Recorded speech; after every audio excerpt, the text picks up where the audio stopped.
This is episode 243 of How About That Cigar, recorded live at the Corona Cigar Studio. On this episode, we talk to stage and screen actor Geno Segers about his roles in Hollywood and his love for premium cigars. Please take a minute to subscribe on your favorite podcast platform so you never miss an episode. Now on with the show. Corona Cigar Company is your one-stop shop for all your cigar needs. Whether that's a brand new humidor, a box of those new cigars you've been waiting for, a top-of-the-line cutter or lighter, a place to enjoy the finest cigars and spirits with friends, or the only cigars grown right here in the Sunshine State, we've got you covered. Come visit one of our retail locations for the ultimate cigar experience.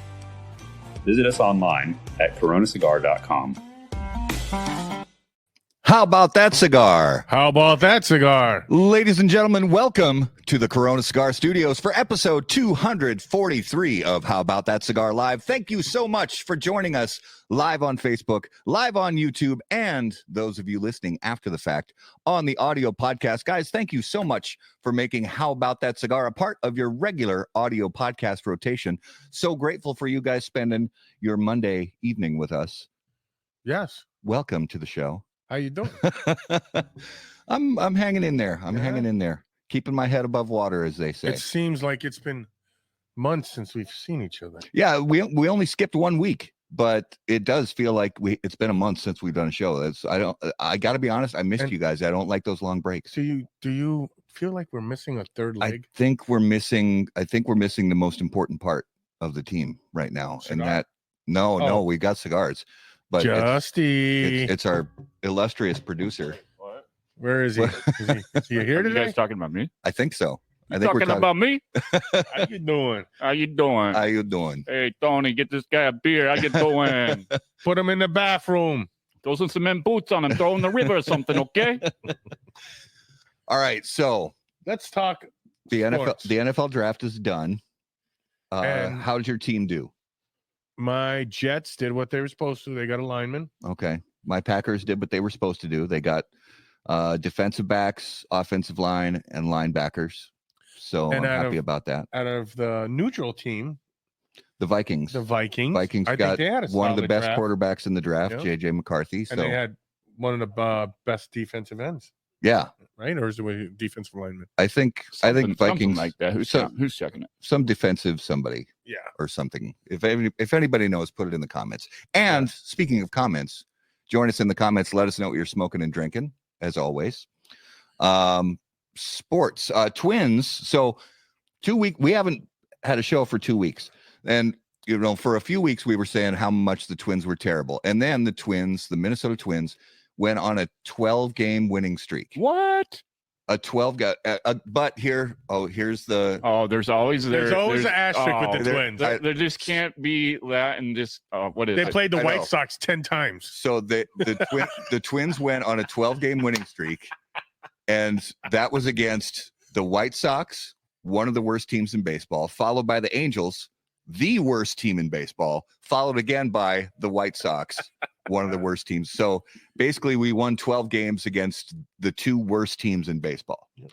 So is it cool to win 12 games in a row? Yes, because any sport winning 12 games in a row is very, very difficult, especially in baseball. So who they lose or have their streak get beat by? The Red Sox. Oh, so the best you couldn't even help me out. No, the Red Sox we're pretty evenly matched with the Red Sox. You couldn't help me out. We won 2 out of the first. Oh, what about your Yankees? My Yankees are second place. Well, the Twins moved all the way up. Twins were second to last place, and now we're second place. Okay. Judge can't find his bat if it was sticking it out of his pocket. Yeah, Judge is in a bad slump. Really bad slump. I'd rather have it early than late. But so she said. Real quick. Yeah. David Floyd. Seen him? We got him his package for being Mr. Numero de los Muertos guy. Loyal viewer, David Tell Floyd. your wonderful wife I said hi. She's the best part of you. Yes.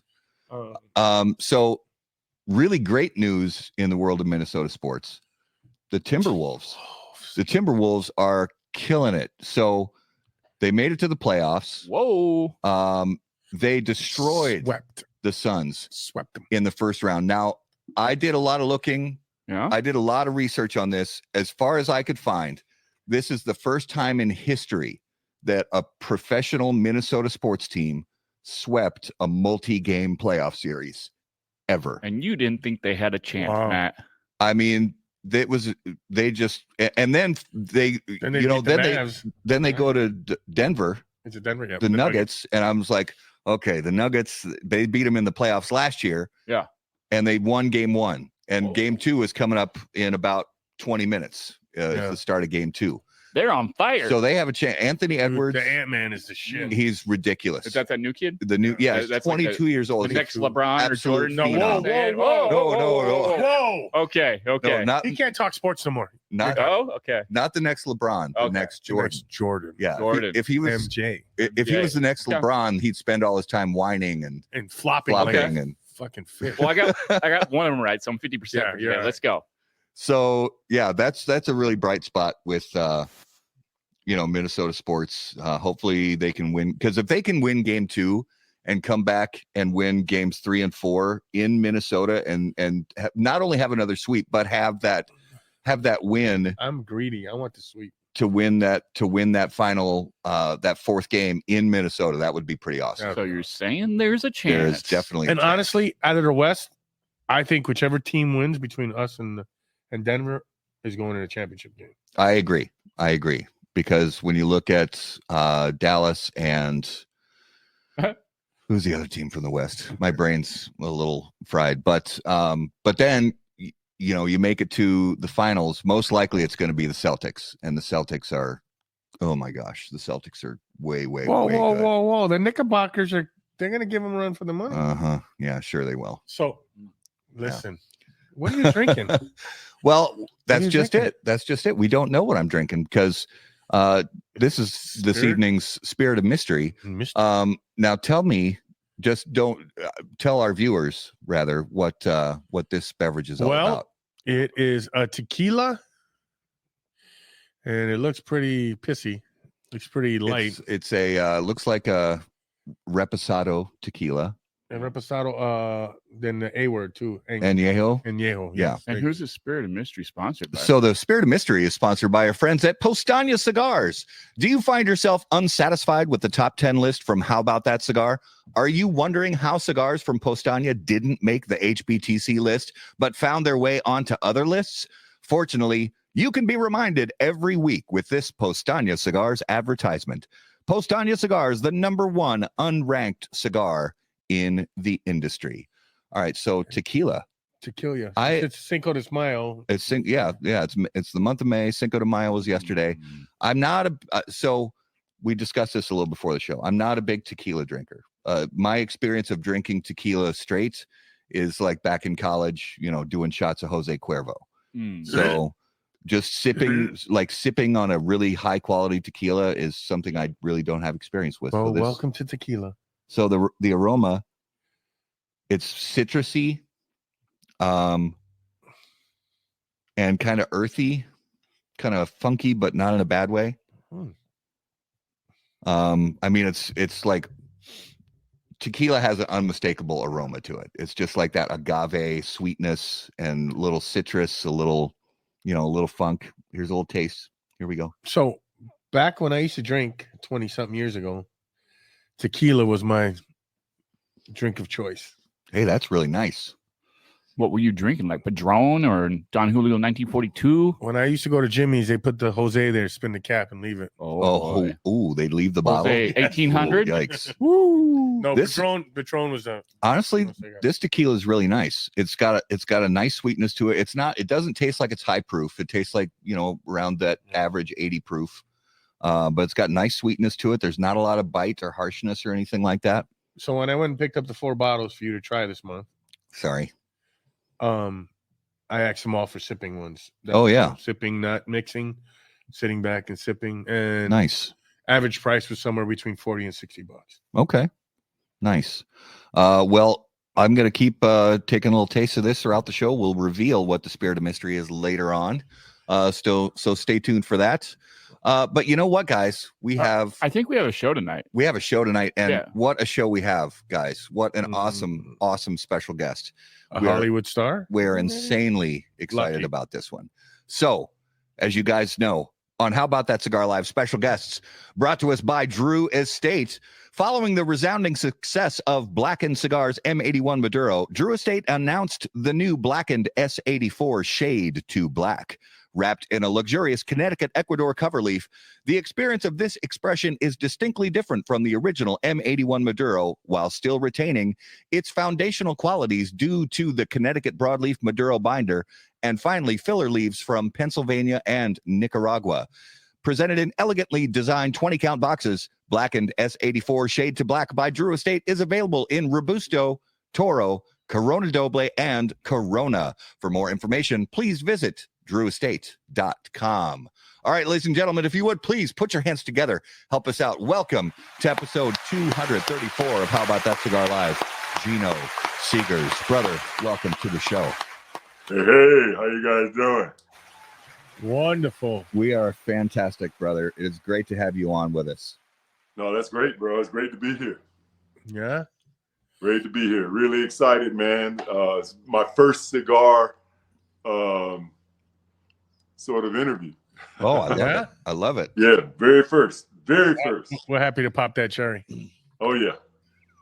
So let everybody out there, let our viewers and listeners know what you're smoking and drinking this evening. Oh, well, I was drinking some LMNT electrolytes, and I'm smoking the underrated cigar, Ron Harper's collab with Luciano. So really excited about this cigar. It's a great cigar. I got my box signed by Ron Harper. Got a chance to meet him. It was really cool. Nice. Really cool. Yeah. What are you smoking, Jesse? I am smoking, let's see, the Undercrown 10 tonight. Just grab something real quick on my way out the doors. Don't know what I grabbed, but That's a good cigar. Good cigar. Yeah. And I am smoking Surrounded by You Champions. want to Oh, get dude. Oh, there we I go. like we got a Wow. camera over here Oh, for a that's reason. right. I always forget. See, look at that beautiful thing. One of our sponsor cigars. I love that color. That color that they put on this year's just pops right off A the. hell of a good cigar, too. Yeah, it's really. That good. wrap was glistening a little bit, man. I'm a little bit jealous. Oh, yeah. It's good. And I'm going to fire up another Postania cigar, the Postania Broadleaf in the Corona Gorda size, thanks to Raul. I'm going to fire that up right now on the Cigar Toast Cam. Cigar is the leading accessory brand with innovative butane lighters, precision cutting instruments, travel cases, and humidors. Each product is designed and manufactured with the utmost precision and attention to detail. The result is a range of products that exude quality and refinement, reflecting the brand's dedication to excellence. For more information, please visit Cigar.com. There we go. I think that's the fastest I ever did that read Yeah, because you caught me That off was. guard there. I'm like, whoa, where'd we go? 0 to 100.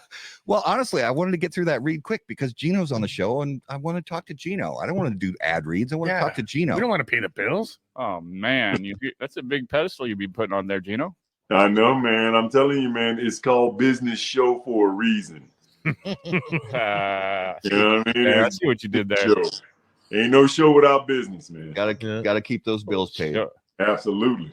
So, Geno, we usually have our guests go back and tell us how they got into cigars and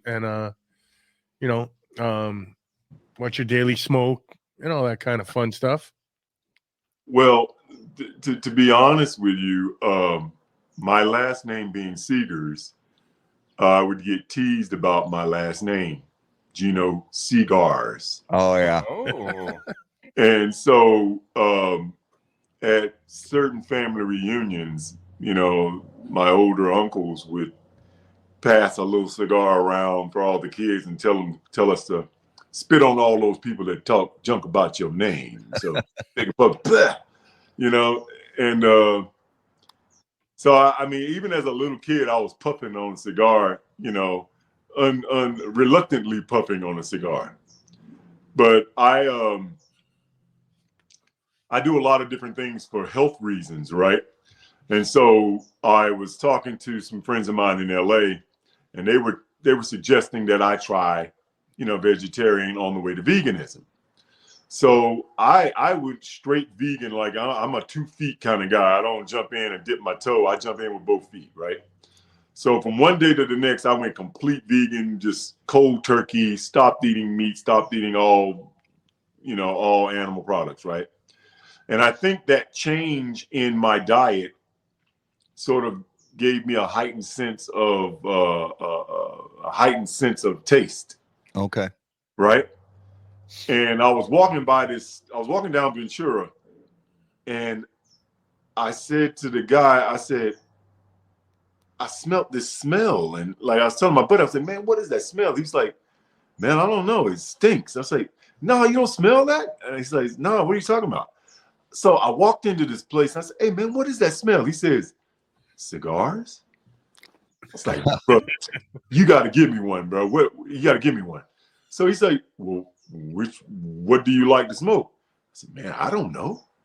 Yeah. And he's like, well, try this. And he gave me a Macanudo vintage 97 vintage. Yeah. With the little brass ring. Oh yeah. Mm-hmm. Man, I took that thing home and I'm like, okay, I don't like smoke. I don't like smoking, and I don't really know what I'm doing. So first thing you do when you don't know what you're doing, you Google it, right? That's right. So I Googled it, and all these cigar people came up, So I just did cigars for beginners. And boom, the guy says, okay, this is what you do. This is how you cut it. This is how you light it. You don't want to inhale it. You want to. So he gave me all the little steps, right? I was like, okay, cool. Got it. Don't inhale. This is how you light. This is how you cut. So I went on the balcony. My wife thought I was crazy. Went on the balcony, cut this Macanudo. I left the brass ring on. I didn't know that you were supposed to take it off. And I didn't know you could Google or that you could search on YouTube reviews on the actual cigar. I didn't even know you could do it. I didn't know there was a thing. So I left the brass ring on and smoked it all the way down with the brass ring on it, right? But the first draw on that cigar, man, it was like all these cocoa and coffee and chocolate and earth and clay and all this stuff I was tasting all this stuff, and I was like, am I supposed to be tasting all of this? You know what I mean? And I recognize it immediately because I've had dirt in my mouth before. I recognize it because I've had chocolate in my mouth before. Mm-hmm. I've had, coffee. I got all those flavors from that Macanudo, which I don't know. I had no idea what I was doing, but I was enjoying the experience. And then it got really cold in LA. Don't let people fool you. At night in LA, it gets really cold, right? No, hold on. What do you consider cold? Bro, I've been in LA for 10 years. So it was like 65, 55, but like desert 55. You know what I mean? Yeah. So like you go from in the day, you go from 72, 73, and in 2 hours, you're down to 68 or 58. That's frigid, bro. Mark Twain said it the best, right? Mark Twain said that the coldest winter he ever spent was a summer in San Francisco. Now, the best way to explain that is to go to San Francisco during the summer. Yeah. Because you'll be sweating when you get on the bus at 6 o'clock. When you get off the bus, you're going to be still wet. And it's going to be 65 degrees. And you're going to be freezing, bro. You're going to be freezing. It's a different kind of freezing. You know what I mean? LA is the same way. So when I was out there on that porch freezing like this, trying to smoke a cigar, I said, nah, I got to find a place to smoke a cigar. So I Googled lounges and found there was one right on Ventura Boulevard. Went off to Ventura Boulevard, sat down in the lounge and started puffing away on a cigar and really started understanding what I liked, what my go-to cigars were. For a long time, LFD was my go-to cigar. I liked the medium to full, profiles that they offered. The Chiselito Chapter 1, Chapter 2. I love those cigars, and I would smoke those regularly, man. People were like, "That's your go-to?" Yeah, dude, I really like the LFD, And then even the digger. I love the digger, man. Oh yeah. Ooh, Take your time. yeah. Take your time. You know, don't rush the digger. So Yeah. I really enjoyed the digger. And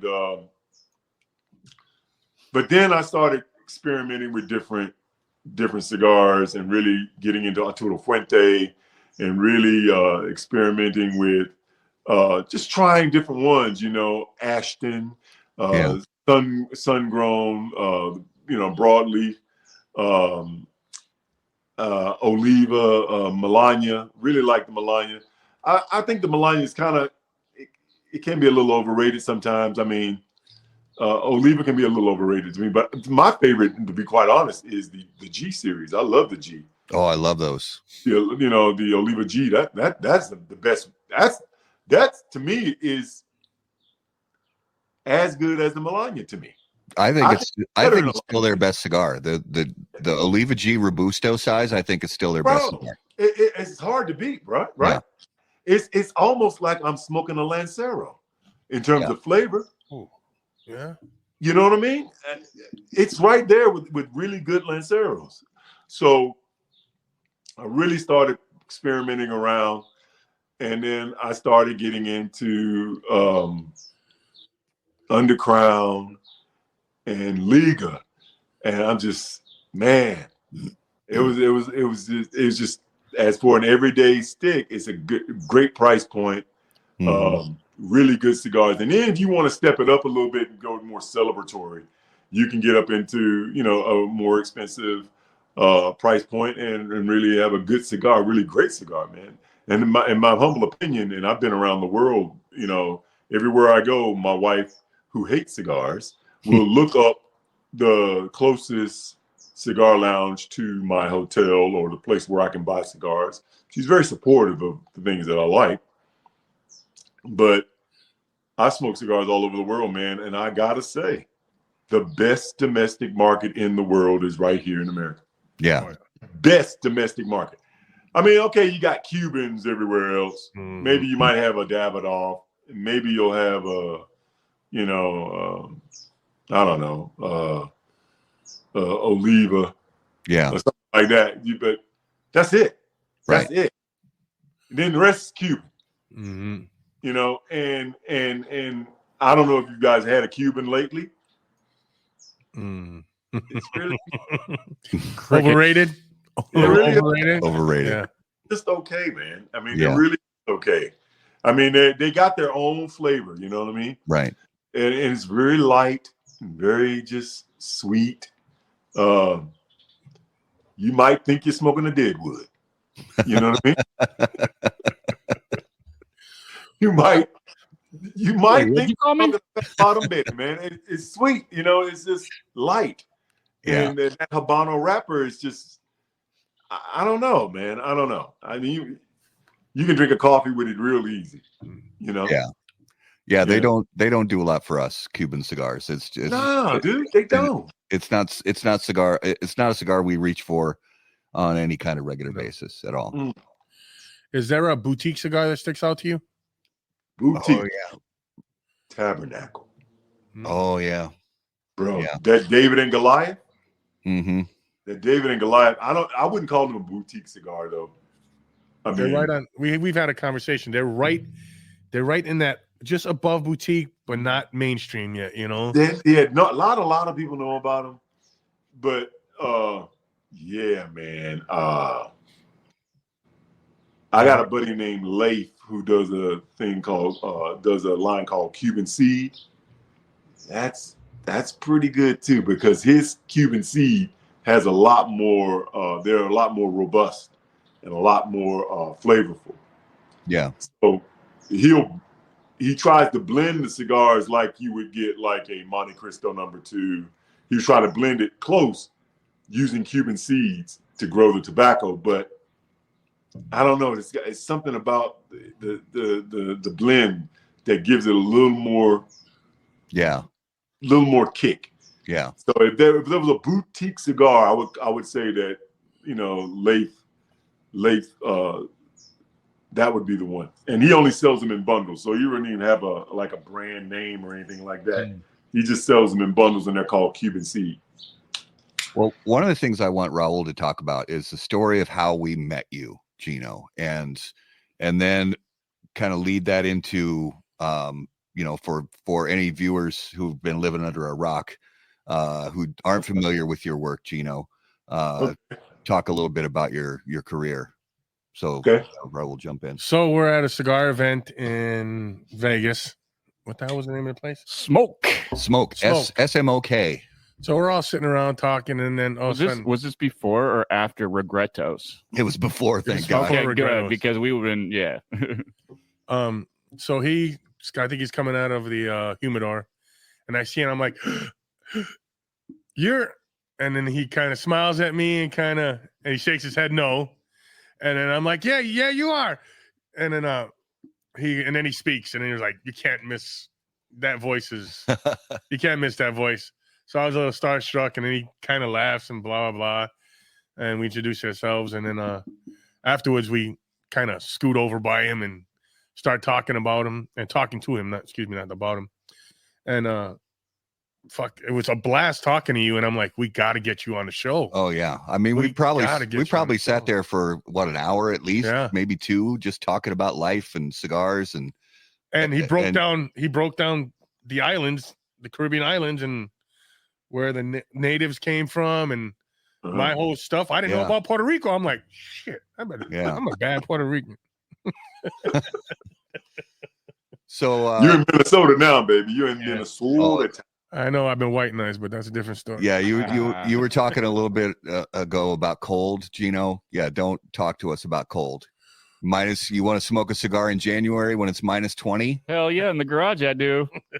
Oh my God, no, bro. I would need open flame, bro. Open flames pouring on at me with big fans behind it.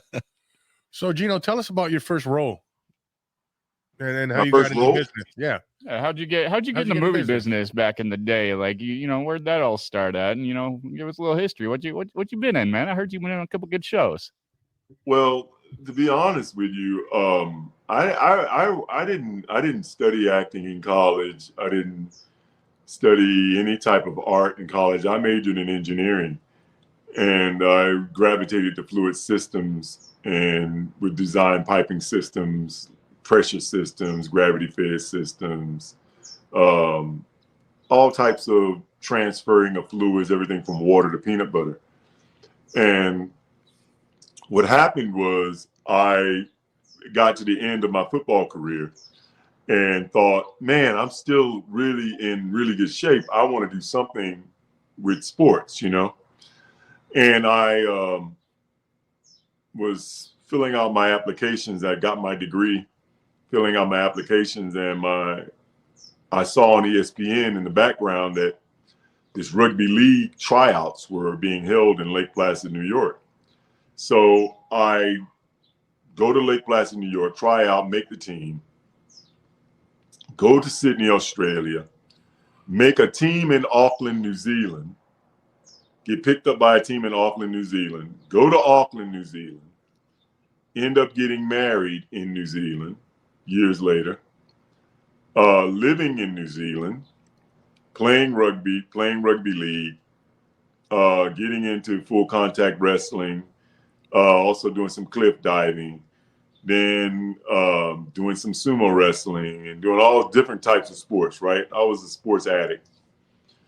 And got to the point where I couldn't play sports anymore because I was just getting too old, And I started buying and selling small businesses and buying shares and moving in and helping turn the business around and then selling back.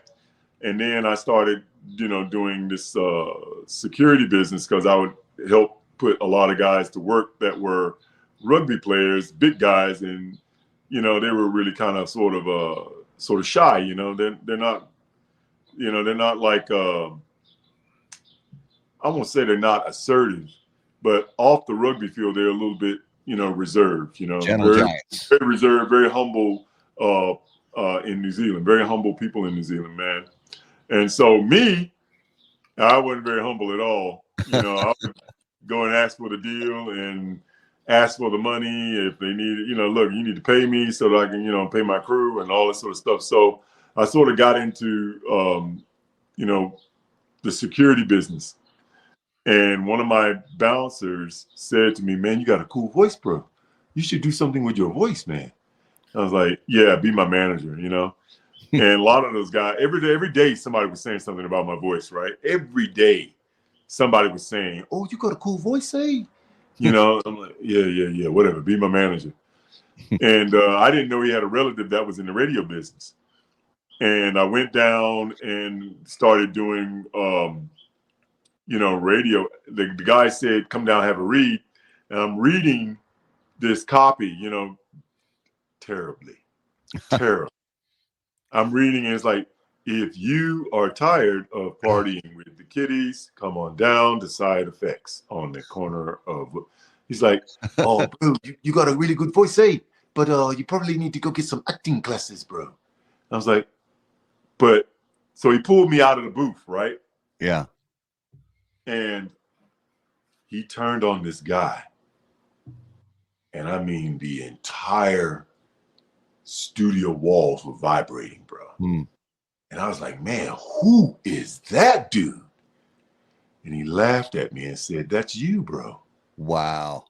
I'm like, that can't be me, bro. Because he turned it on while I was in there talking with him, right? And just my natural delivery was like, I couldn't believe that was me, Because I don't hear myself the way you hear me. Mm-hmm. You know what I mean? Yeah. I heard it played back. I was like, damn, that dude, who is that dude? Right? And so I was like, nah, man, I don't have time for acting classes. So I told him, teach me how to do these ads and I'll do your ads for free. Okay. And he said, okay. So the first ad took like an hour and a half, bro. Line by line. Say it like this. Say it like this. Say it like this. So I'm good at mimicking people, right? So I would do it exactly the way he said to do it. And then I started understanding it. So the next few ads, it took like 45 minutes.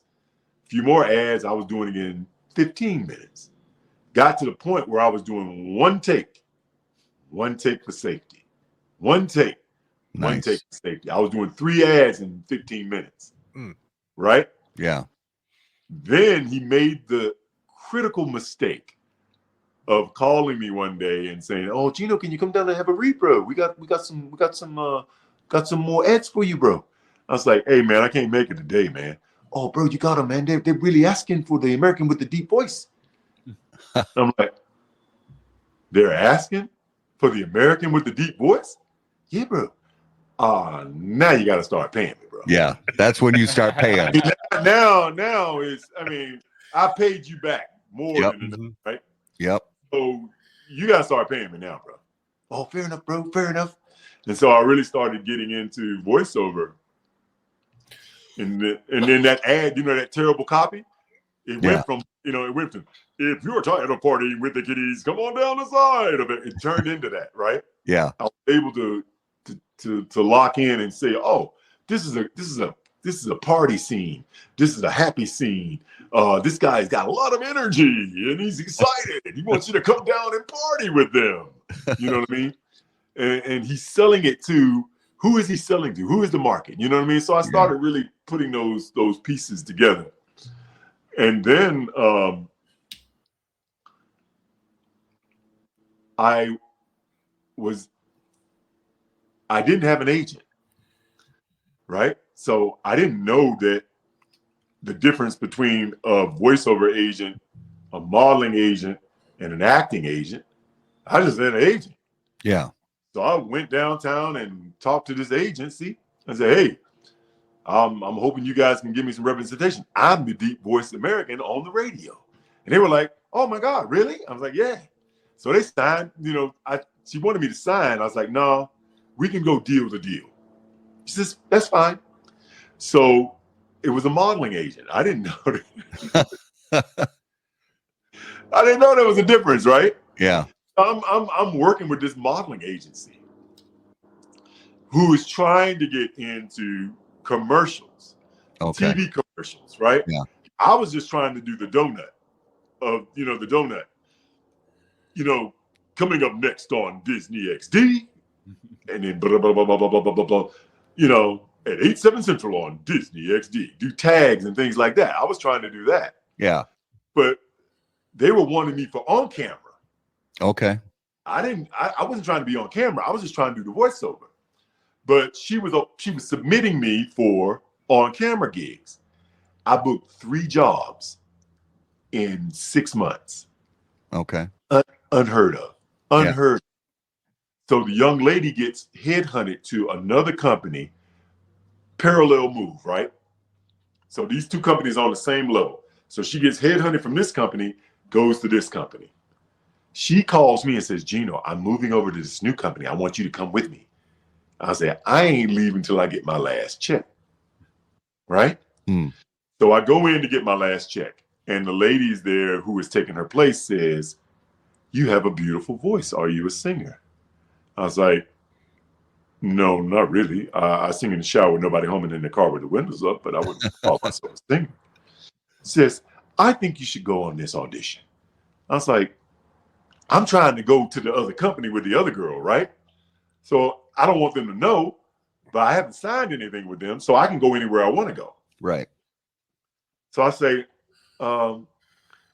maybe another time, because I don't have any lessons, and I don't know how to sing. I can't read music. I don't know any of that stuff. I really think you should go on this call. I said, well, maybe I'll get some lessons, and maybe I'll try. I'll try later. So I get back, and I'm collecting money from one of my bars, and one of the bouncers, the guy that introduced me to his cousin, I say to him, bro, guess you will not believe what this fool tried to do, man. He says, what, man? She tried to get me to go and audition for Walt Disney, bro. I was like, she must be out of her mind, bro. They don't want to hear a guy like me sing. They don't want to hear bass singers, man. And bro, he bet me a meat pie. He bet me a mince and cheese pie that if I go into this audition, they would call me back. I say, man, you out of your mind. So I go into the audition, no appointment, no, they don't know who I am. I just walk in. I crashed this audition, bro. At this point, did you even have like headshots or anything like that? I didn't have nothing. Okay. I didn't have nothing, bro. I didn't have nobody. They didn't even know who I was. They had no idea who I was, right? I go in and I walk down this hallway and there's a lady sitting at the end of the hallway. I said, hey, how you doing? My name is Geno Segers. I'm here for the audition. She says, well, that doesn't sound like a New Zealand accent. Where are you from? And, I had an automatic response while I was living in New Zealand. My automatic response was, I was born, raised, and educated in North Carolina. I'm from North Carolina, born, raised, and educated, right? That's what I would say to everybody. And she says, well, whatever brought you to New Zealand? I said, well, I came to New Zealand, I told her my story, right? Yeah. I'm sitting there talking to her. And so there's a door on this side and a door on this side. She said, this is the audition room and this is the warm-up room. So you go into the warm-up room and we'll call you when we're ready. I was like, no problem. I go into the warm-up room. There's guys in there doing things that I'd never heard of with their voices, right? They're in there.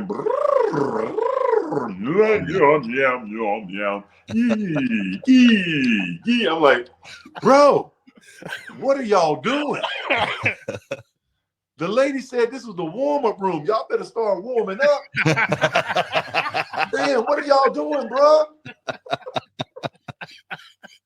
I'm in there stretching, right? So that's the only warm-up I ever understood, right? I didn't know what the hell they were talking about warm-ups, right?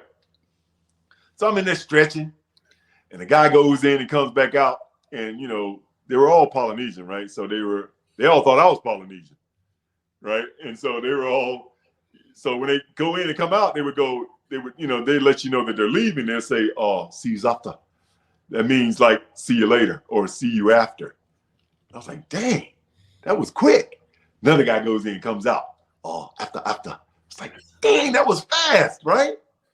I'm like, so me, being the athlete, being competitive, I started timing them, right? 20 seconds, 35 seconds, 44 seconds, 15 seconds, 22 seconds. The longest anyone had been in there was 44 seconds. Wow. I was like, man, I know they ain't gonna want to hear me, but I'm gonna beat 44 seconds. Right? So I walk in, they call me, I walk in, beep. Hey, how you doing? I'm here for the audition. My name is Geno Segers. The guy, he's gay. Guy says, well, hello. That doesn't sound like a New Zealand accent. Where are you from? I said, man, I'm from North Carolina, born, raised, and educated. Whatever brought you to New Zealand? Man, I came to New Zealand back in 19, and I'm looking at my watch. Damn, that's 30 seconds. Right? Shit, if I stretch this answer out, I'm going to win, right? Oh, yeah. Seconds, right? So I stretched this answer out, long story short. I'm looking at my watch again. I'm in there a minute and a half. I'm like, man, what do you want to do, bro? I've already won. I already beat everybody in here. I know you're not going to want me. So what do you want, man? What do you want me to do? So they got me to sing a song for them, and they got me to sing the first page of the Mufasa song, and I was singing this way, singing that way, just singing the first page, right? And then he asked me, can you come back, take the song away, learn the whole song, come back and sing it for me? I was like, sure, I can come back anytime you want. What time tomorrow do you want me to come back? He says, can you come back tonight? I was like, man, I can come back in 15 minutes. He laughed, right? He said, you're going to learn that song in 15 minutes? I was like, no, it'll take me 10 minutes to walk back and forth to the car. I won't leave about a couple of plays. He laughed, right? Well, but what I didn't know was that's a thing. That's really a thing. For people to be able to learn music that quickly is a thing. I thought that people that were singers could do it. I can listen to a melody a couple of times and I got it, right? Yeah. But most singers can't do that. Most people can't do that. Yeah. It's a form of pitch perfect where I can mimic it really exact, right? So I listened to the guy sing Mufasa a couple of times. I listened to it a third time just to be sure. And I came back, I was there like in 12 or 13 minutes. And he looked at me and said, there's no way you've learned that song. I said, no, I think I got it. So the lady looks at me and the accompanist, she plays the song. I cut right in. I sing it exactly the way the CD played it. But it wasn't exact to the writing because I can't read music. Yeah. But I sang it exactly the way the guy sang it on the CD. And she said, the accompanist said, Geno's right. He's absolutely right. That's exactly how he sings it. And Miguel offered me a contract on the spot. Wow. And I literally told him, I said, hey man, I need to think about it. He says, what do you mean? Bro, I really just came in here to win a meat pie, bro. I wasn't really trying to get no job. He says, a meat pie? I was trying to win a meat pie, bro. I need to think about this, right? So, an even longer story short, I go to Sydney and I understudied the role for 2 years because I didn't know what I was doing. So I understudied Mufasa. I get offered the job going to Melbourne. I do a statewide, Victoria-wide publicity tour, going to Geelong, Ballarat, all these little towns, doing interviews with everybody. And they're all asking me the same dumb question. How does a rugby player make it from the paddock to the stage, right? I'm like, damn, this question, right? I was so sick of that question. Same question over and over again, right? So I get to the opening night, red carpet event. That was my first experience with a red carpet and wanting to be questions and people asking me questions and really being like a star on the red carpet, bro. It was like a huge thing to me, right? Yeah. I never experienced it, but it was a star-studded event. Stars came out for the opening in Melbourne, right there at the Regent Theater. It was spectacular, bro. It was spectacular. Nice. I go down the red carpet, go up the stairs, I look over. Thomas Schumacher is laughing and pointing at me. Thomas Schumacher is president of the company. Smells like money. If money had a smell, it smelled like Thomas Schumacher, right? So he's laughing and pointing at me, right? And so I was like, okay, Thomas, what's so funny?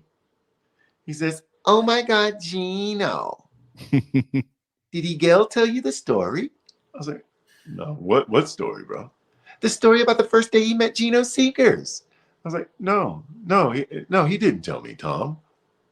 He said, oh my God, it's so funny. He's told everybody in the office. Can you tell me, Tom? Can you let me in on the secret? He says, well, he was auditioning in Auckland, New Zealand, and no one was suitable nowhere whatsoever.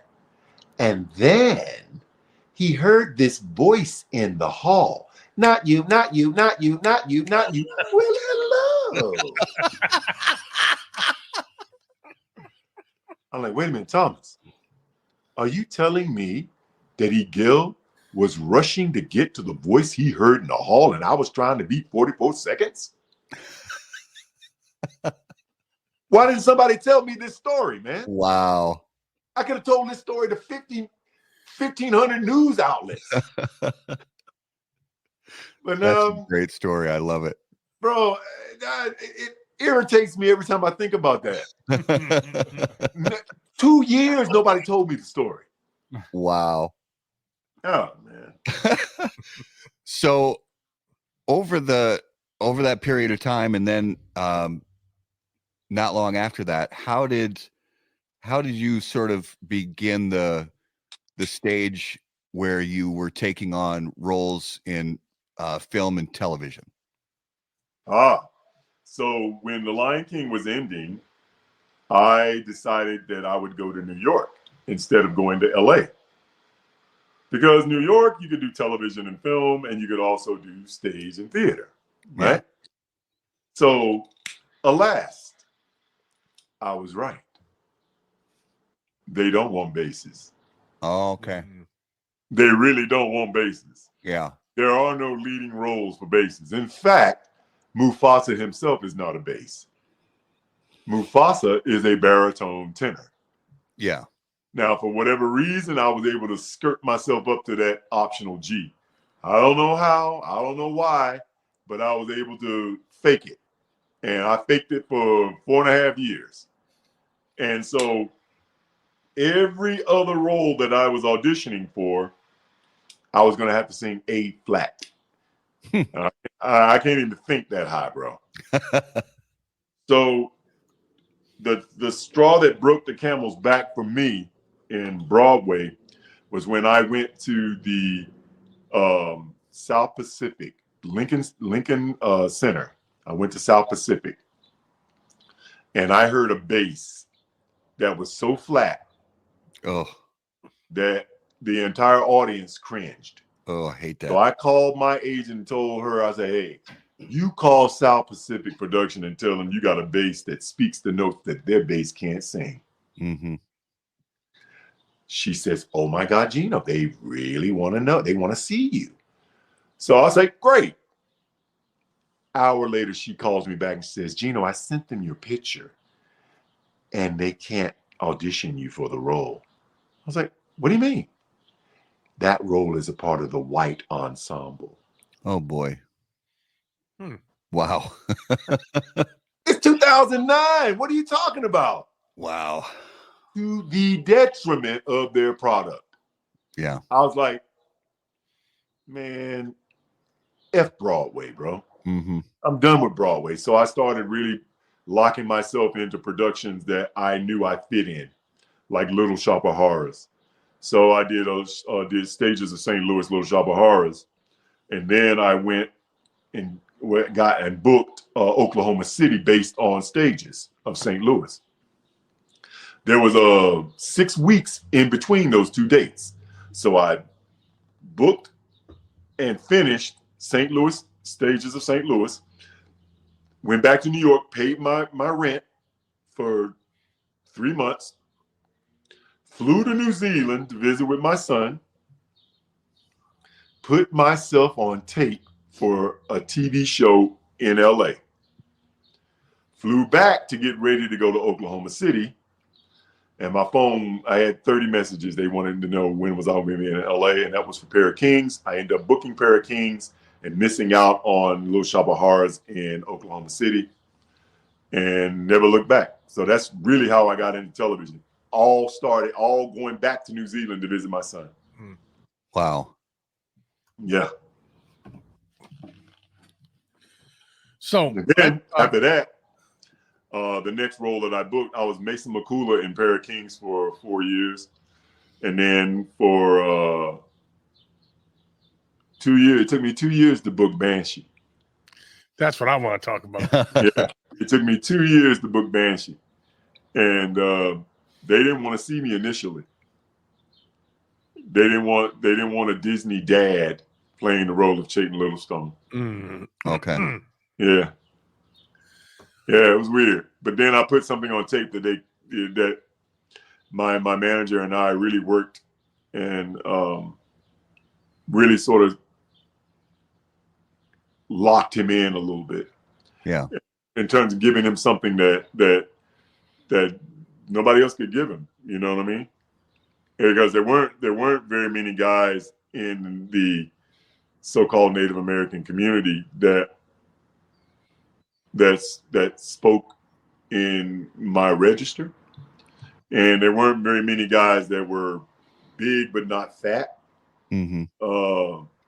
muscular but not a bodybuilder. Yeah.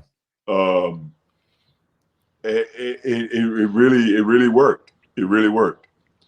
And when I came back for third season, I really got in the gym hard and heavy because of the backstory work that we did with Chayton. We felt like he would have fought his way back to Banshee from Louisiana. So when he run out of money, they'd take a fight underground and he would kill somebody. And, so all that fighting, he would get a lot leaner, So I lost I probably lost 30, 40 pounds. Wow. From the second season to the third season, just to make it make sense for the character and his backstory. So we did a lot of work, man. Really, Chayton was supposed to get 2 episodes and die and get killed, but they saw something that they really liked. They saw a larger story. They saw a larger story. In fact, I got when they killed Chayton, and then they came out with the last season. I used to get emails all the time about why did they make these Satan worshipers in the 4th season. That should have been the 3rd season, and the 4th season should have been Chayton being killed. The last episode should have been Chayton's death, because it was so rewarding to the fans that Hood got his lick back, that nothing else really mattered. I really do appreciate Anthony Starr's performance though in season 4. I think a lot of people missed that. His performance in season 4 was like, man, award worthy. It was unbelievable. Lights out. Yeah. Bro, he was unbelievable. But I get where the fan is coming from. They would have really got that payoff going 2 seasons, going another season of not actually going 2 seasons, going to 3rd season, going all of the 2nd season and the 3rd season without seeing Chayton, and then him coming back for the final season and Hood getting, that would have been I think that would have been way bigger a payoff than what they actually materialized in season 4. And it makes sense to me, but that performance of Hoods in season 4 was really, really good, man. And then Job, I mean, it was just you gotta appreciate good performance across the board. So when that series first came out, we were at the station, and we turned it on. We start watching it. Of course, you see all the beautiful women. Oh yeah. his story Yeah. going on. And then when you came on, we're like, who the F is this beast? Where's this dude come from? We've never seen you anywhere else. Right. And after that role, we're like, that dude's badass, man. We all the dudes at the firehouse was like, yeah, we were talking shit about you and your role in that and that show, and just that whole show. We love that whole show. A bunch of meathead knuckle dragger firefighters watching that show. It fit in perfectly with us. But yeah, that was, you did a great job in that show.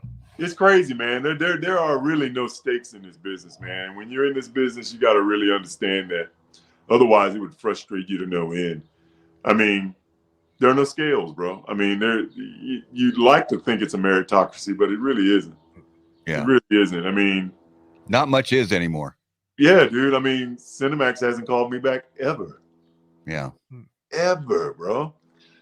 Ever. I mean, I get it that I'm not not an everyday type of guy, but ever?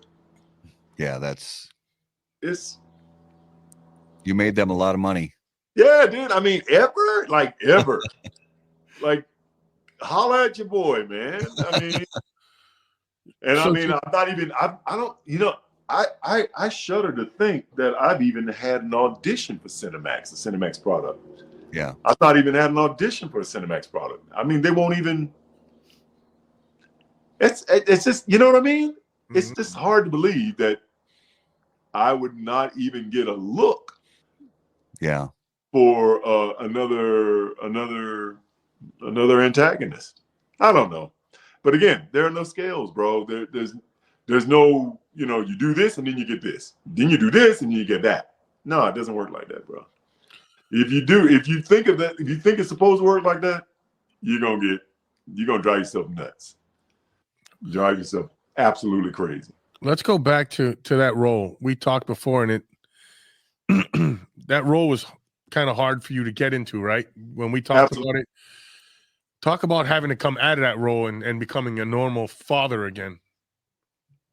Bro, it took me a minute, man. It took me a minute because I had very little in common with Chayton. So I couldn't call on my own experiences in life and then relate that to the character. So I had to do something that, I don't typically have to do, which is do a deep dive and really jump in and just be Chayton all the time, which wasn't such a good idea. But it worked. It really did work. But I could have gotten into real trouble. You know what I mean? That's got to be a dark place. Yeah, bro. I could have gotten into real trouble. I was looking at people completely differently. You know what I mean? I would be looking at, just a person saying good morning to me. You know what I mean? I mean, I'm at a hotel and some lady at the counter is saying good morning. And I'm like, I'm thinking of the damage I could do to her and in this hotel and how I could escape. Yeah. And what I would, you know what I mean? I'm walking around with these tattoos on. Okay. Right. And I don't have the hairpiece on because I had to shave my head in order for them to glue the wig on so that it would look right. The first few times I had a mohawk and it just didn't look right. Attaching it to my hair. So they say, "Do you mind shaving?" I was like, "Man, shave my head. I don't care. It's hair, man. It'll grow back." And so, I was walking around with them tattoos, man. I was walking around with Chayton on me all the time.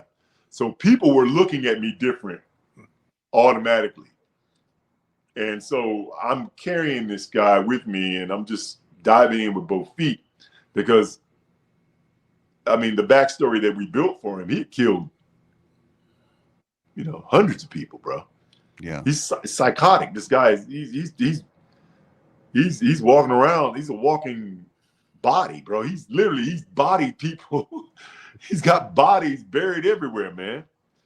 And so coming out of him, I used to play these I had my, used to have like a screensaver, right?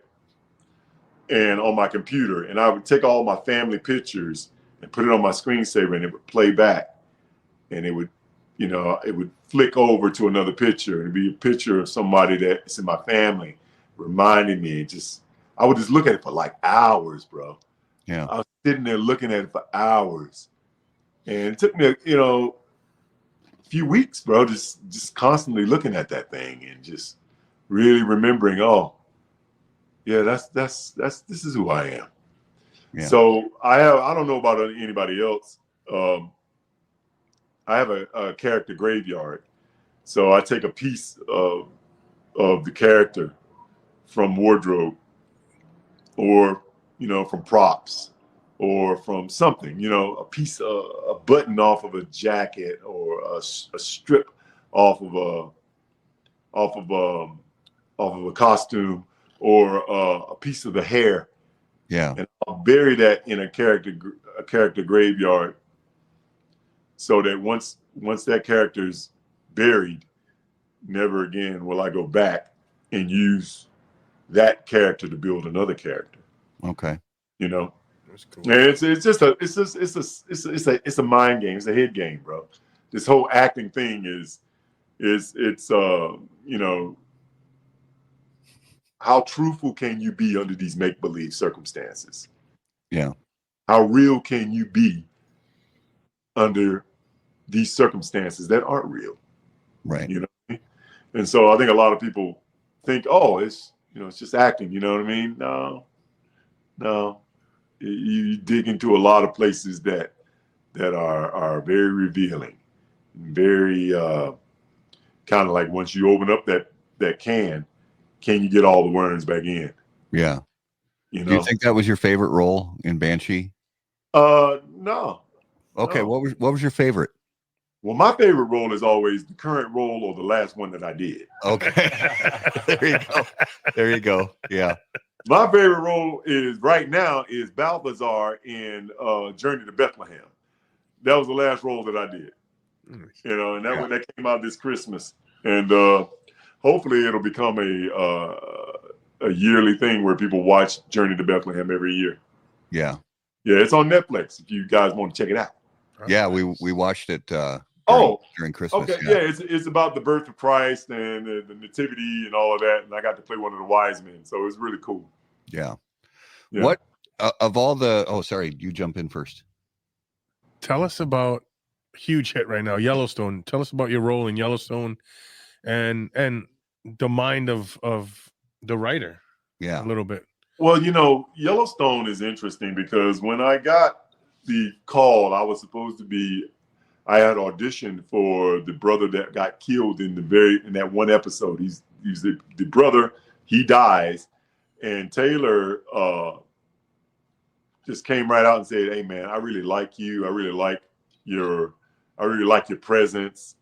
I don't want you for this role because I want to use you in a larger scope." I was like, "Hey man, that's fine with me." So called me a couple of weeks later to read for Danny Trudeau. I read for Danny. He likes it. On a plane to Utah, you know, and we're shooting. And so we're shooting, and when you work with a guy like Taylor, who is an actor's director, right? He's so collaborative that he expects you to come to the party with an idea, several ideas. So, and if you come and you deliver, you better make sure it's your best, right? Because he's ready to move to the next beat. Yeah. If he's got what he wants, he's ready to move. You got to beg him for another take, right? That's who Taylor is. Taylor is once he's got his vision, once he's got in his head how it's going to play out, he has very few setups. So he has one setup because he's already played it out, and he's got a storyboard in his head, and he's already played it out how he's going to reveal the story. So he doesn't need 15 setups to get every bit of coverage so that he can decide in the editing room. No, he's already decided. Yeah. So I'm at his house. We're watching the Dallas game, and he's talking to me about Danny being the Tonto to KC's Long Ranger. I got no problem with it. Yeah. Right. We started to get excited. We started going down storylines. We started going down ideas about, Casey getting into trouble, Danny getting him out of trouble. You know what I mean? These kinds of things. I'm like, man, that's cool. I like that. I like this. I think Danny would be more like, ABC. He's like, no. He's more like, LMNOP. I'm like, oh, I didn't think of that. And so we're really just bouncing off of each other. He gets pulled over to 1883 and they write my character off into the sunset. So it's like Hollywood, man. Yeah. No scales, baby. No scales. No scales at all. Yeah, because I even remember my wife and I are big fans of the Yellowstone franchise, all the shows. And after the episode that you were in, there were times that it just sometimes storylines, get severely broken. Sometimes they get slightly broken. And this was one of those that was kind of slightly broken where my wife and I thought, what happened to that guy? It seemed like there was supposed to be more, but it just, it didn't make a lot of sense. Dude, you can see the potential. Yeah. Because while they're digging the hole in the pit, and Danny says to Casey, they didn't rape her. If they had, we'd have been hanging his family from the rafters. This is deep enough. And he's in the pit. He says, I guess you're becoming a Lone Ranger around here. I guess now all you need is a Tonto, but you ain't going to find one of them around here. Yeah. Right? So he's setting up the idea to become this guy's Tonto. He's setting it up. But the writers didn't want to go down that track, man. I guess it would have been politically incorrect, Tonto. Yeah. But Danny had already preempted it by saying, there ain't no Tontos here. You know what I mean? There ain't no Tontos here. Now I'll get you out of trouble. He could have been that reluctant Tonto and kept hearkening back to it. How many times I got to be Tonto for you, man? How many times I got to pull you out of the ditch? How many more times am I going to have to be your tow truck? You know what I mean? Taylor and I talked about it, bro, and he was gung ho. He was all about it because it would have put the nose in a lot of people's. It'll tip the nose of a lot of people. A lot of people don't like that sort of thing, but man, that's life, man. Yeah, that's actual life. People need help. Right. Hey, Casey in real life can't get himself out of every jam. Yeah, nobody can. Nobody can. Has Taylor reached out to you to get you in a? I know he's always got stuff going on. He hasn't reached out to you for anything else. Nah, dude. I auditioned for Tulsa, but I don't know, bro. No scales, baby. Yeah. No scales. I auditioned for Tulsa, and I thought, I really thought I put some good material down, but it's just one of those things, man, where you almost have to be undeniably the character that they're looking for. Of all the roles you've done, whether it's stage or TV or film, what was the toughest on you? Like whether it was the toughest production, toughest shoot, whether it was physically or mentally or the atmosphere on set or whatever. What was the toughest you've ever had to go through? Boar Tusk. Okay. Boar Tusk in Bone Tomahawk. Bone Tomahawk. I remember when I first saw that movie. That movie is it's hard to watch. Dude, do you remember the troglodyte that cut the kid in half? Yeah. That's Boar Tusk. Yeah. That movie is hard to watch. Bro, it was even harder to perform. I can only imagine. That was the hardest thing I ever done in my life, bro.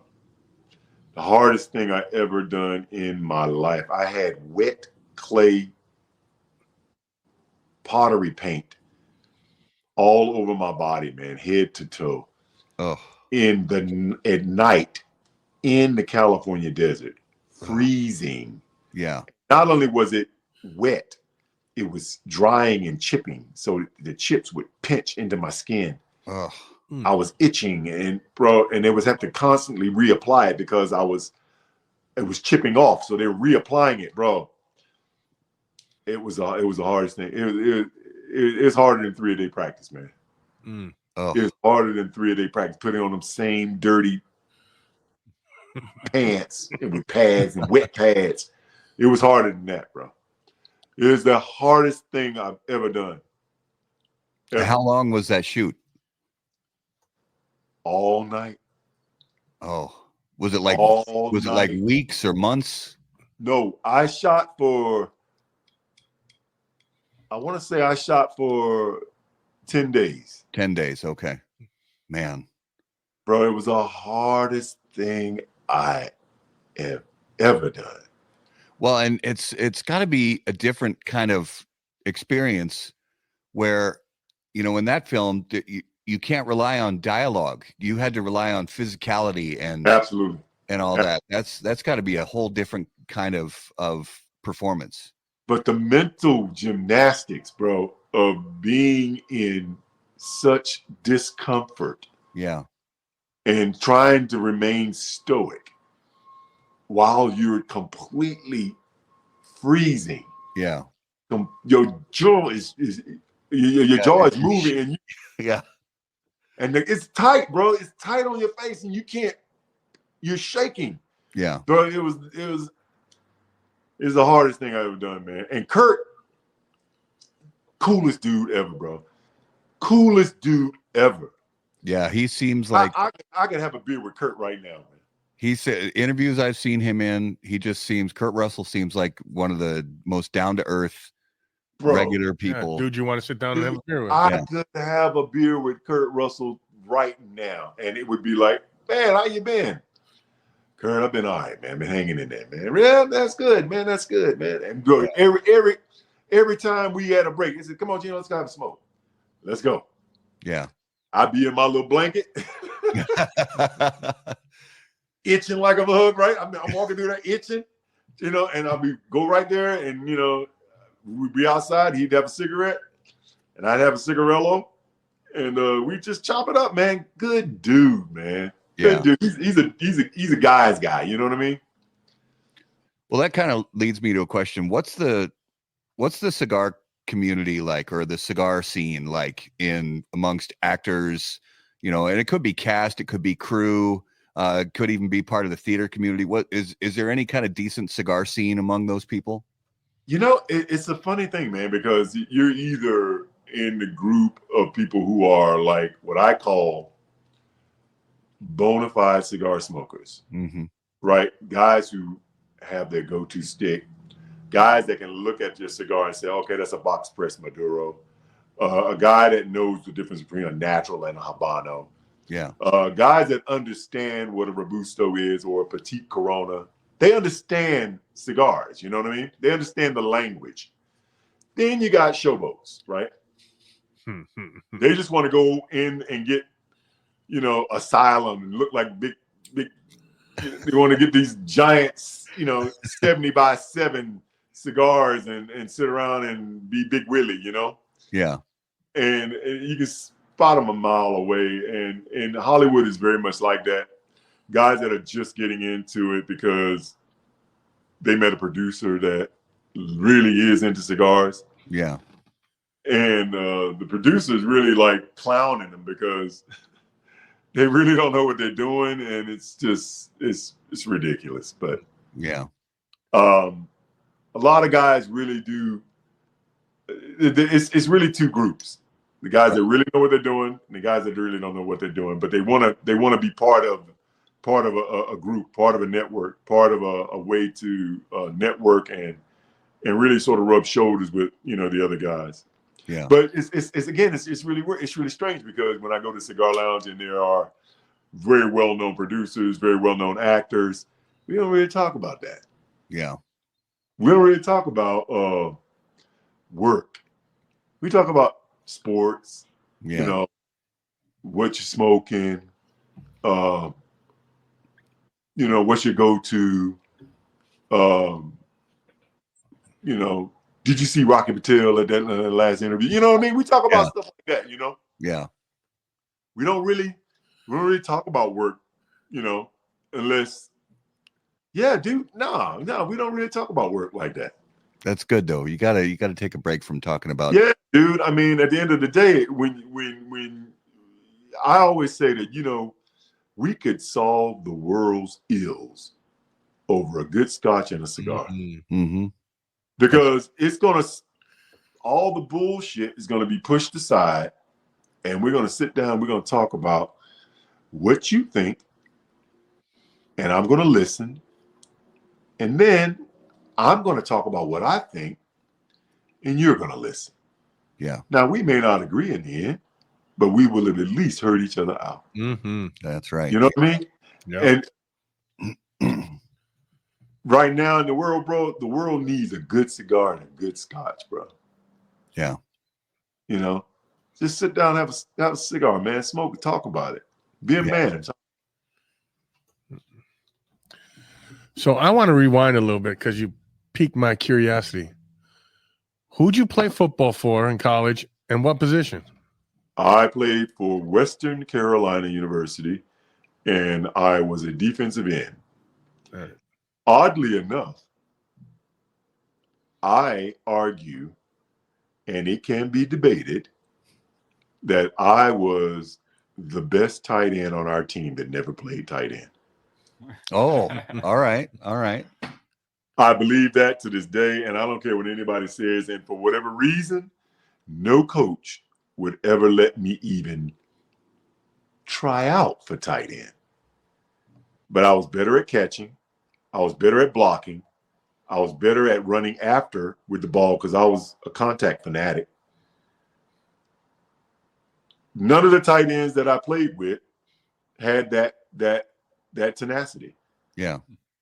But back when I played, none of the tight ends were just big small offensive linemen that could run and could catch in traffic.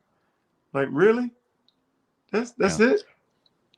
So I always felt like I was the best tight end on our team that never got a chance to play. And, you know, as crazy as it sounds, football has always been a copycat sort of sport, right? Yeah. So if you got a kid that's really fast and kind of looks like a NFL player that you can immediately point to, like he looks like Hunt, or they're gonna make a wide receiver because he looks like Hunt. Or you got a curly-haired guy who has a white mother and a black father. Oh, and he's kind of tall and he's kind of elusive and he can throw different angles. Kind of looks like Mahomes. Yeah. Then he's gonna be quarterback. Okay. Whether he's good or not, but he's gonna be quarterback because he looks like Mahomes. It's a weird thing, bro. But because I didn't look like a tight end, I didn't look like Dwight Clark. Yeah. We had every team I played for, except in college, we had a Dwight Clark lookalike playing tight end. And every team I played against had a Dwight Clark lookalike playing tight end. That's not an accident, bro. That's not an accident. That's copycat. Yeah. You know, it's like, how stupid is this? You know, this is the dumbest thing ever, bro. I could go on, man. One of our viewers, David, wants to know when were you there? What years did you play at college football? I played 85 through 88. David might have been there. It's possible. Yeah. Yeah. Yeah, 85 through 88. So I got a question for you guys here in the studio. Yeah. What's that, Matt? Is it time? Time for what? I think it's time. Is it? It's time. Oh, wait, are we supposed to do something right now? Do you think it's time, Justin? Let me check my. Wait, I forgot my watch at home again. Sorry. All right, guys, it is now time for this week's Numero de los Muertos. And as always, Numero de los Muertos, brought to us by our friends at Smoke Inn. Honesty agree with the goat to tell you about Smoke Inn's Cigar of the Month Club. Every month, I personally handpick 5 premium cigars. Another great feature is our Double Down Club. With a simple check mark, you can get double this great selections every month and save $10. Every month, there's a special discount code where if you like any of the selections, you can get them at a special discounted rate for our Cigar of the Month Club members. We've made it super simple. All you gotta do is log into your account. There's a little green button there. If it's green, you're active. You want to take a break, going out of town, simply hit the button and you'll deactivate your membership. We get the stuff out on the 28th of every month. Our membership bills on the 28th, and we get every member's package out on the 28th if it's a shipping day. All delivered to your door for $34.95. 5 great reasons on what makes Smoking Cigar of the Month Club the best club out there. Check it out. Peace. All right. Numero de los Muertos, episode 243. So, Geno, this is the segment on the show. This is a weird segment, but it tends to be everybody's favorite segment of the week. It's basically what we're looking for is I'm going to give a number of how many people died in this very strange, very weird way. And you, along with our viewers and Justin and Raul here in the studio, you guys are going to play 20 questions-ish, 20-ish questions, trying to guess what the weird cause of death was for this. It could be an individual. It could be multiple people. Yeah, it's a weird segment, but everybody loves it. Everybody loves it. You'll love it. Yeah. So the number this week is 1. 1? I know. Once again, the number is 1. I've been reverting back to the ones. So now we just start asking questions. Was it on land? Well, wait. What? You said 1. Oh, 1. That's it. 1. Okay. 1. Now it's possible that this has happened like another time, but I have to doubt it. This one's so weird that I have to doubt anybody else died this way. Land or sea for David Floyd? This took place on land. On land. Okay. You look confused, Geno. You got this? Yeah, I think I got it. Yeah. So It's weird. A weird way that somebody died. Yeah. We once had a guy trip over his own beard, fall down the stairs, and cack himself. Yeah. Wow. Was alcohol involved from Jesus Santos? Yes, alcohol was involved. So yeah, it was definitely a hold my beer moment. Was it a workplace accident? Not a workplace accident. Okay. Was he at a social gathering? It was a social gathering. It said had been drinking with friends. Okay. Did he post it on social media? No, this was in 1995 before the days of social media. 1995. Was this in the U.S. or what part of the country in? This was in Europe. Europe. It's as far as I'm going to narrow it down for now. Okay. Was he at a soccer game? No. Were vehicles involved from Jesus? Vehicles were not involved. Was a funnel involved? A funnel? Yeah. No. Like a beer bong? Yeah, they don't do that. They don't do that in Europe. No, the alcohol was only a contributing factor to the bad decisions, not directly to the death. Okay. How about polar bear wrestling from David Floyd? Not polar bear wrestling, but I like that. Drowned? Was wrestling involved? Wrestling was not involved. Okay. Oh. And no polar bears. A polar bear was no involved? polar bears. Drowned in a rain puddle? Was he swimming? No, this was on land. Oh, Water was not involved. And were animals involved? No animals. No animals. Okay. No Was it driving. Driving? Was Driving? he driving? Nope, no vehicles. Okay. Was it a dare? It wasn't really a dare. It was drunk guys trying to one up each other. Okay. So there was a stunt involved. Yeah, multiple stunts that one ended up being their final stunt. So were they drunk? Were they drunk parkouring? It's a good one. We should get that. We should need to find somebody that died from parkour. David Floyd says our firearm. No firearms, but implements of some. I'll say I won't say Weapons necessarily, but I guess they could in some circumstances be considered weapons, but they're more tools and or implements. And not a landmine hopscotch. Landmine hopscotch. No, I got to try that one of these days. Guys, You're only going to try it once. Only once. Yeah. Guy tries to jump across a roof. No. That would be kind of parkour. That would be fireworks. No fireworks. Okay. So they're sitting around drinking. Said, "Hold my beer," and what did they do? David Floyd says work tools. Yeah, in a way, yeah. Okay. Not work related. Okay. Sort of work tools. Farm. The gentleman who died was a farmer. Farmer. Okay. Oh wow. He tried to outrun a freaking combine. No, because that's a vehicle. Okay. Oh, a hammer? No, not a. All right, so here it is. In 1995, we failed. Polish farmer Krzysztof Azaninski cut off his own head. So here's how it went down. Azaninski, 30 years old, had been drinking with friends when it was suggested they strip naked and play some, quote, men's games. Now, stay with me here. Stay with me. Geno's like, what did I just get into? Initially, hell no.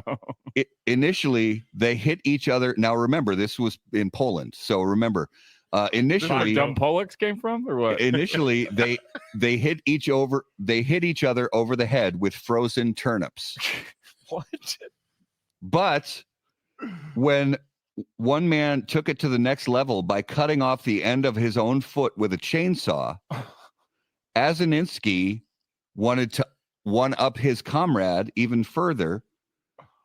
Azaninski grabbed the saw and, shouting, "Watch this!" Hold my beer. Swung at his own head and chopped it off. What the? He didn't want to be here. Buddy, you win. He didn't want to be here. And this is a quote from one of the guys he was doing this moronic game with. The guy said, "It's funny," said one companion. "When he was young, he put on his sister's underwear, but he died like a man." That's some good vodka. Oh, here's the real crux of the story. Maybe one of his friends cut his head off, and the other friend vouched for him. There you go. That could be it. That could be because he can't speak for himself. And that's like shooting yourself in the back of the head with a shotgun. How do you cut your own head off with a? How do you even do that? How do you do that? I don't know. I don't know. We call that shotgun one to Cheney. Bro. Oh no, man! I'm investigating that one. Yeah, it is definitely. I'm investigating that one. It is definitely suspect. Yeah. I'm looking at the fingerprints on the chainsaw because now it was in his other guy's hands while he was cutting his finger or whatever. Yeah, right. His foot. So now they got sets of fingerprints on here. Yeah. And now, so how do we know that his fingerprints were the last ones on there? That's the mystery of Numero de los Muertos. Yep. And you just never know. Because what really happened is he probably cut his buddy's foot off, and he said, "All right, fucker, I'm gonna get you back." That's it. That is right there. Yep. Who's gonna cut their foot off, bro? Ooh. There's no amount of alcohol in the world to get me to cut off any part of my body with a chainsaw. Solid shit right there. Yeah, that's. Bro, if I've had too much to drink, I'm not cutting my fingernails.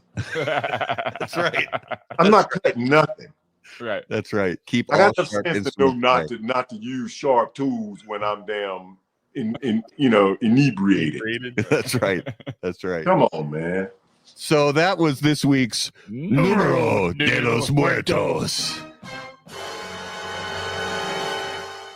All right, let's jump into the lightning round, brought to us by J.C. Newman Cigar Company, America's oldest family-owned premium cigar maker, creators of the popular Brick House, Perla Del Mar, Diamond Crown, and The American. J.C. Newman Cigar Company operates out of their 113-year-old El Reloj cigar factory in historic Cigar City, Tampa, Florida. For more information on their cigars or visitor experience, please visit jcnewman.com. All right, Geno. If you were about to get into a fight, what would your soundtrack music be?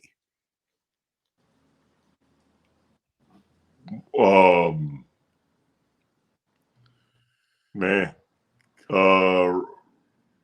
Rocky 1. I like it. Classic. Absolute classic. That's a great one. You want to do? I don't think he does it, but I'm asking. Let's try. right. We'll see. If not, we'll get another So, one. Geno, what is the most overrated fast food and the most underrated fast food? And I said I don't think you eat fast food, but we're gonna try it.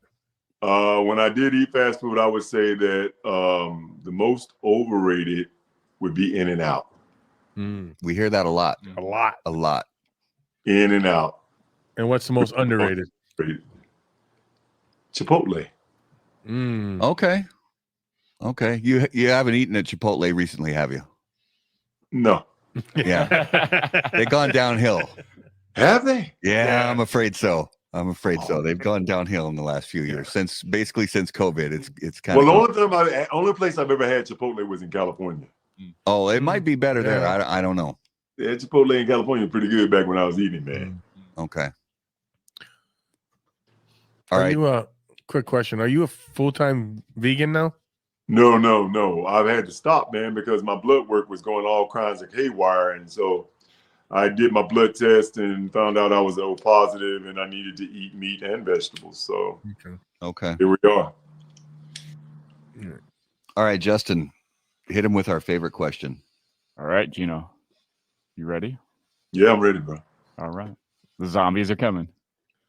You get to pick 3 people from the cigar industry or for your industry, for the movie industry, to be part of your zombie apocalypse survival squad. Who do you pick and why? I got 3 people. 3 people. Yep. But that's 4 total. Correct. Yeah, with you, yeah. Well, I mean, you might count as 2 since you're a big guy and all that. I'd be scared of you. I would definitely pick my wife. Okay. Good choice. And I would pick my son. There you go. My son.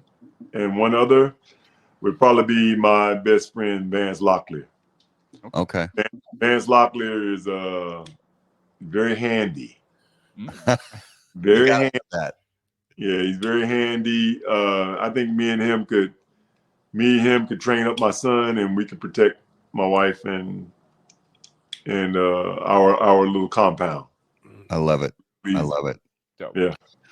All right, so let's do the reveal for Spirit of Mystery this evening. And so, like I said before, tequila is not, usually my jam, but this is a nice, spirit to just sit here and sip. It's not super complex, but it's got good flavor, good sweetness, not super strong, and the cigar still shines. Mm-hmm. I could still taste the cigar. So I dig it. Would it help you knowing that it was rested in whiskey barrels? Wow. That might be where that kind of sweetness is coming from. Because the more I drink it, there is almost like vanilla-ish sweetness. So what do we got here? So the person that made this tequila has his hands in freaking everything now. Oh yeah, everything. It's the Rocks tequila. Oh, is it really?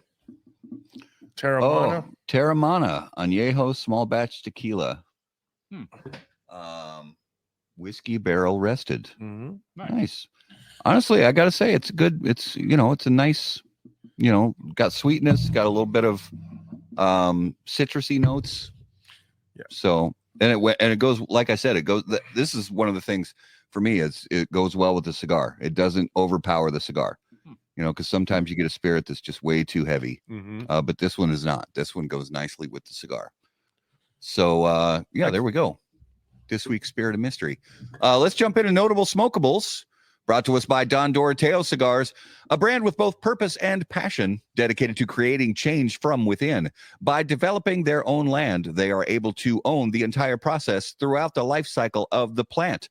They methodically carry out each step, ensuring that the final product is of the finest quality. The new Salt of the Earth lines, Piedra Viva and Piedra Angular, are available now at Don Doroteo retail partners. Visit dondoroteo.com to learn more. All right. So, Geno, each week on the show, all of us name a cigar that we smoked recently that was notable to us. Now, this could be a cigar that's been on the market for decades that we smoked for the first time in a long time. Or it could be a cigar that's brand new to the market that we smoked for the first time ever. Is there something you smoked recently that really stood out to you? Man, I got to say the Tabernacle, the David. Yeah. Oh, man, I forgot how good a smoke that was, man. Absolutely. That Tabernacle is really it. I had a box of them one time, and I smoked through them so fast. And then it'd been a while, and then I grabbed another one when I saw it in my lounge, and I was like, oh, yeah, man, Tabernacle David. Yeah. It's a good one. Absolutely. Raul, what about you? Trying to figure out how to say this. La Roba by My Father's. I think it's a few years old. That's really old. Yeah. We were in Virginia, and one of the guys handed it to me. And nice. Yeah, that might be pushing the 10-year mark. Actually, that's because I think they still make that blend, but that band is different. That's the old band on that picture you're showing there. Nice. What did you think of it? I thought it was phenomenal. Oh, nice. Nice. Really good. Justin, what about you? What's your notable this week? Well, our little fellow brother here, our big fellow brother here from the fire department, he had a couple people over at his house for a little shindig on Friday. So, I actually got off work by like 6 o'clock from the garden, Gotta love it. I had to head over to Raul's, had a little get together, and had no cigars on me. I was like, Raul, I'm coming straight from work. I might have one or two. Yeah, Raul might have one or two laying around for you. Yeah. He bust out a Roma Craft, Cro-Magnon, Timeline, Pennsylvania Broadleaf pre-release. Very nice. Very nice. I don't think it's out yet, but that thing was freaking delicious after a hard day. Very cool. Thank you, Raul. I love it. So mine was, I was kind of in this place where I needed something really kind of over the top. And I needed to just sit with my thoughts and some instrumental music playing in the background and just close my eyes and smell the cigar and just kind of disappear. And the Atabey, the original Atabey in that Brujos size, which is basically a Robusto, they call it Brujos. It's not an everyday cigar. It's too damn expensive to be an everyday cigar, but it's really, really, really good. And yeah, I just lit that thing up and just kind of faded away and just with my thoughts. And it was a good time to just kind of unplug, So really, really nice cigar. So let's jump into coming attractions, let you guys know what's coming up in the next few weeks on How About That Cigar Live. And coming attractions brought to us by Hoagland Insurance. They are excited to serve and educate any new customers and give existing customers a refresher. Whether it's a business policy, auto insurance, home policy, or life insurance, if you're currently insured or just looking for a quote, Tony Hoagland and his team would love to create a personal price plan just for you. Mention How About That Cigar when you make your first appointment, and Tony will have a free cigar just for you. For more information, please call 763-421-4900 or visit ChamplinInsurance.com. One thing. Yeah. What the hell do you mean the Jew's running low, Tony? Put that up. What the hell is he talking about? What do you mean that, you little prick? Tony, we don't know what you're talking about. We need clarification. All right. Next week on May 13th, we have Ryan Mills on the show. Ryan is he's a whiskey guru and really a spirits guru. He does a lot of content on social media, on YouTube, on TikTok, on Instagram, teaching people about whiskey. He knows a lot about cigars as well. So we're going to talk about pairings and different types of whiskeys and different types of spirits and things like that, and how we as people who enjoy spirits and cigars can get the most out of both of those wonderful hobbies. Needless to say, I am going to tag off, and we're going to have a special guest in studio. Yeah, so Raul doesn't drink, but our good friend Andrew Tolsman is going to tag in and be co-host next week because Andrew is also an enjoyer of fine spirits and cigars. So I'm just a supplier. Yeah, Raul has more bourbon than any of us, even though he doesn't drink it. But and then coming up on May 20th, Peter James Cigars, or Peter James Co. They make fabulous leather accessories for cigar smokers, and now have a new line of cigars coming out under the Luciano brand. So he's going to be on the show on May 20th. So stay tuned for that. Geno, thanks for being on the show, brother. If you would please give our viewers and listeners an idea, where is the best place for them to keep up with everything you have going on? You can find me on Instagram, on X, on Facebook, all under my name, Geno Segers. Fantastic, So, brother. and then just one quick thing, David Floyd wanted to know: any upcoming projects to watch you be in anytime soon? Oh, Geno? yeah. None that I can talk about, but it's going to be very, very eventful. There's one that I can talk about. But he's probably not going to want to see it.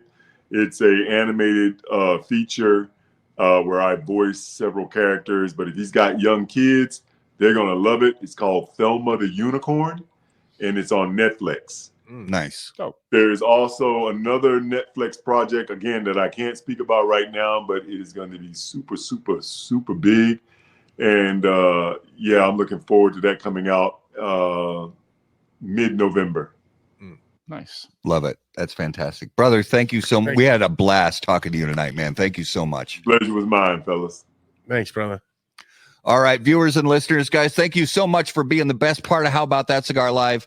We're so appreciate you guys watching on Facebook and YouTube and X and Instagram And TikTok.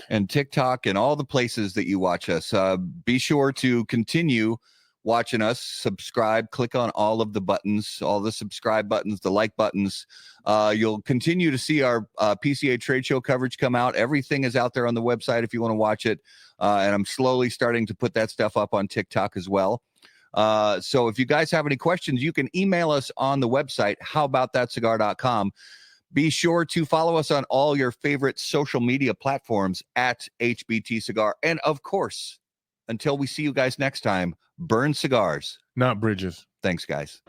Any comments, opinions, viewpoints, or statements presented or uttered by guests on the HBTC podcast, HBTC live video streams, and all other media from HBT Media LLC are solely those of the individual and do not necessarily represent the opinions or viewpoints of How About That Cigar or its parent company, HBT Media LLC, any of our advertising partners, or the premium cigar industry. The primary purpose of How About That Cigar is to entertain and to encourage activity and growth within the community of people who enjoy or want to learn about the enjoyment of premium cigars.